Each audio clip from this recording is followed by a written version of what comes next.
Hey, it's Father Rob with the final installment in our Living the Way of Love series. And in this episode, I'm going to actually give you a twofer. We're going to talk about two different practices that may seem antithetical to each other, but I think they're very closely related, and I think it's important for us to look at them together.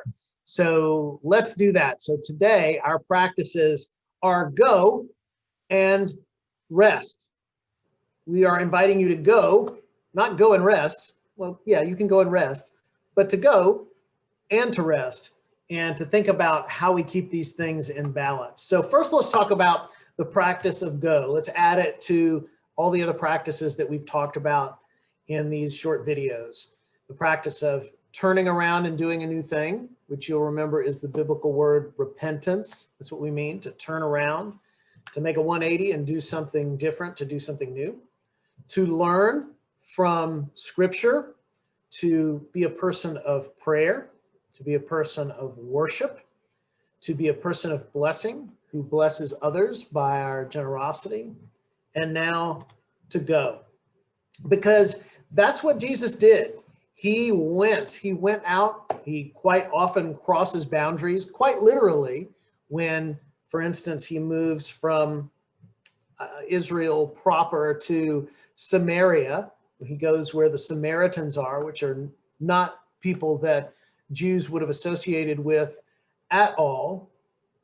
And he was a person who listened deeply, even to people who were not of his same faith, people who were not of his same ethnicity.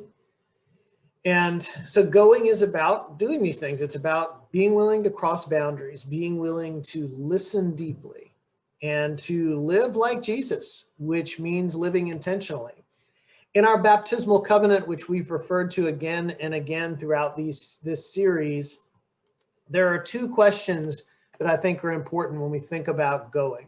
One is, will you seek and serve Christ in all persons, loving your neighbor as yourself? And then the next one is, will you strive for justice and peace among all people and respect the dignity of every human being? These questions imply action, and they are also hard work. If you think that seeking and serving Christ in all persons, loving your neighbor as yourself, striving for justice and peace among all people, respecting the dignity of every human being, if you think those things are easy, well, I want you to think harder. I want you to re-examine these questions.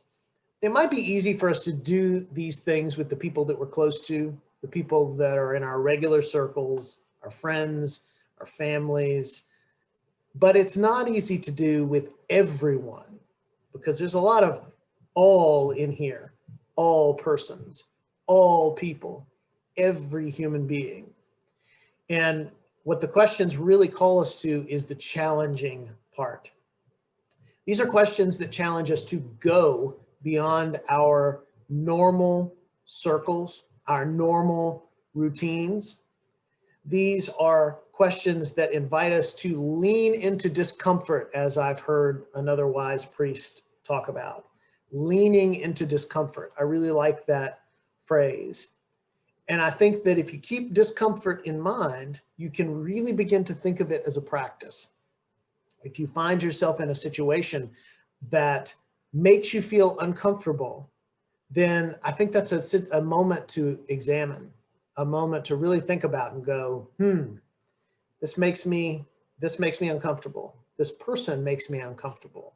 How do I lean into this?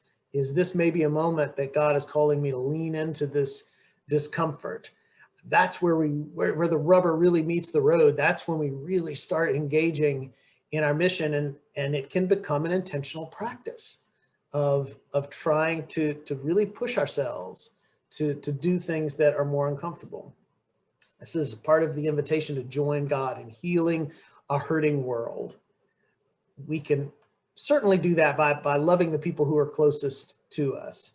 But in God's mission, we are called to love everybody, all persons, all people, every human being.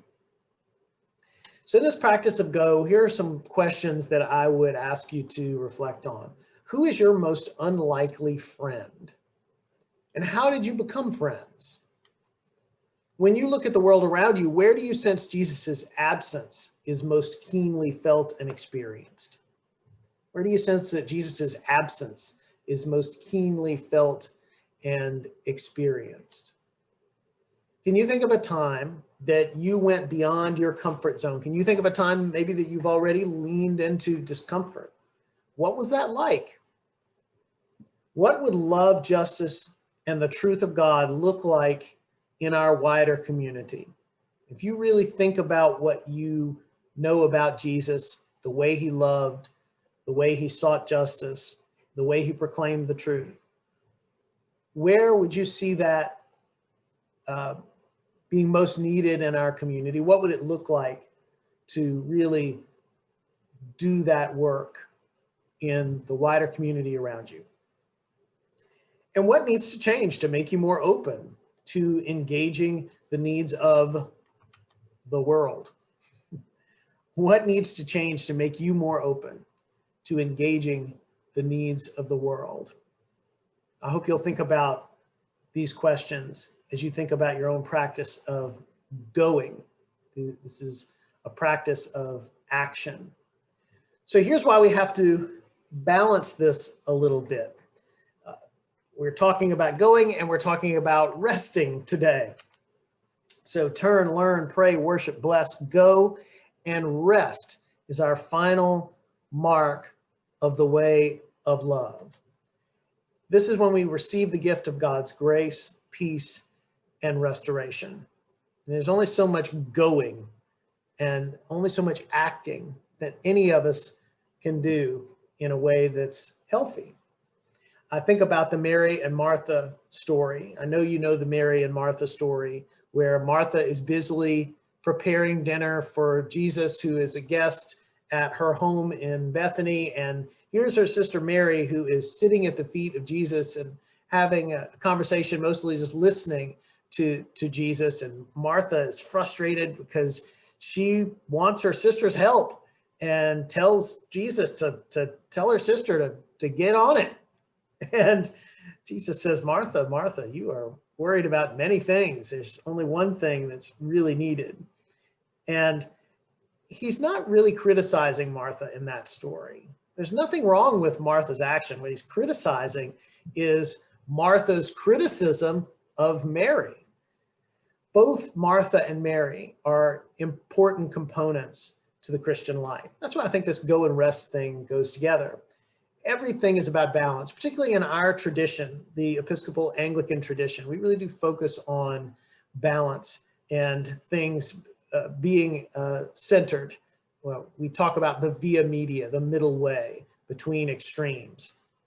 And in our own lives, we can get out of balance. We can get out of balance, and we're not reaching out enough. We're not going enough. We're not leaning into discomfort enough. We can also get to a place where we're just doing too much and we are not taking care of ourselves.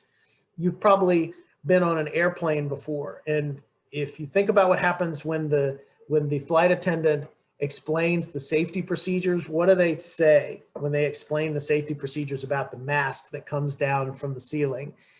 That you should put the mask on first, not put it on the person next to you. And why is that? Well, you might pass out while you're trying to help the person next to you. It's certainly a noble thing for you to help the person next to you, but you got to take care of yourself first. Then you can more effectively take care of the person next to you. I think this is absolutely true about life. We've got to practice self-care before we can really go and serve others. And if you think about it, the Sabbath rest, it's one of the 10 commandments. We're commanded to rest. This is a very countercultural thing, even in biblical times, but certainly now in this culture that we live in, that encourages us to go, go, go, and put so much premium value on how productive we are in our jobs and in our society. We're a go, go, go society. So to intentionally rest is definitely countercultural.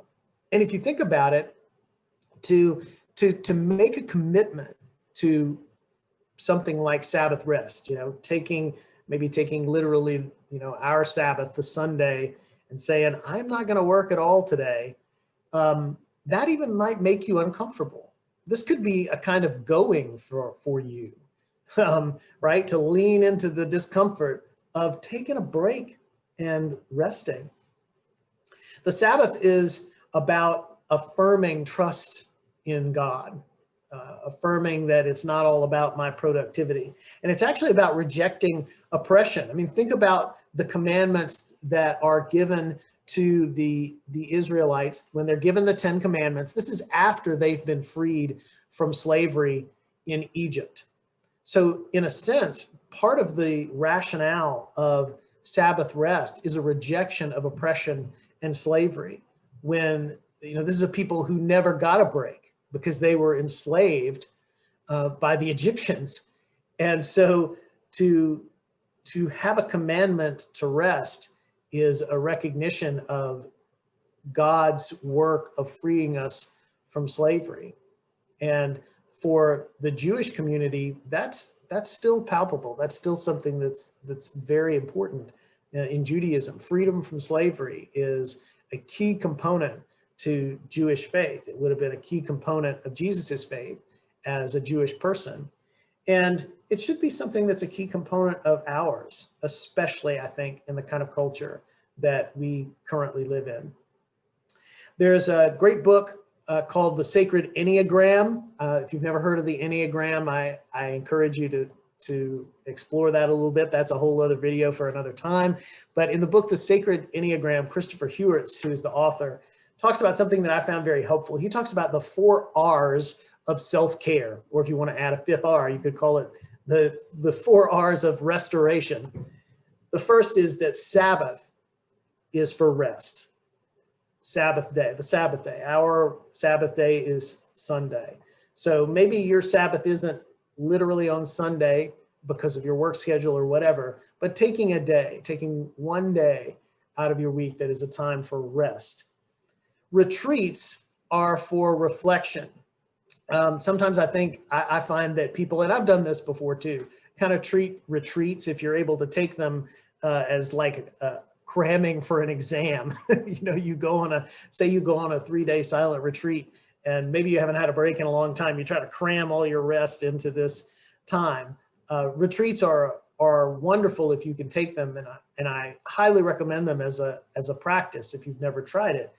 But retreats really are for reflection. That's what they're for. You can get some good rest on a retreat, but you should be getting regular rest in your Sabbath and using retreats as a time for reflection. Vacations are for recreation. And I got to say that this one really resonated with me this past year. My family and I went on a vacation where we did a lot of outdoor stuff, and we'd never really done that before. My goal usually when I went on vacation was to, I confess, cram for the exam, just do nothing. We will a lot of times go to the beach, and my goal was just to do nothing and try to kind of cram in rest. And a lot of times I would come back from vacation and never really feel restored, never really feel rejuvenated. But this time when we went on vacation, we did all kinds of outdoor stuff, very recreational stuff. We went whitewater rafting. This was in Montana. We did fishing. We did all kinds of hiking and outdoor stuff.